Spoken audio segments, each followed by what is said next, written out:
السلام علیکم ناظرین کرام، شروع کرتی ہوں اللہ تعالیٰ کے بابرکت نام سے ہے جو بڑا مہربان اور نہایت رحم والا ہے۔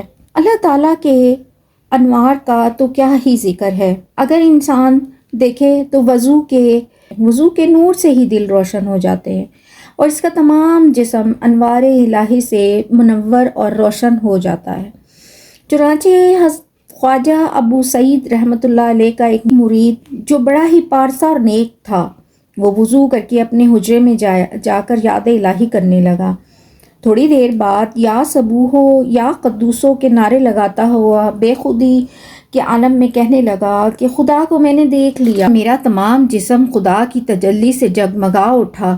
اب یہ حالت ہے کہ فرش سے لے کر عرش تک نور ہی نور دیکھ رہا ہوں۔ تب خواجہ ابو سعید رحمۃ اللہ علیہ نے للکارا، او نادان، تو کہاں اور اس کی ذات پاک کی بارگاہ کہاں اور اس کا جلوہ پاک کہاں؟ یہ تو صرف تیرے وضو کا نور تھا جو روشن کیا گیا تھا، جبکہ صرف وضو کے نور میں اس قدر خیر و برکت پائی تو نماز جیسی اعلیٰ عبادت کی خیر و برکت کا شمار ہی کیا ہے۔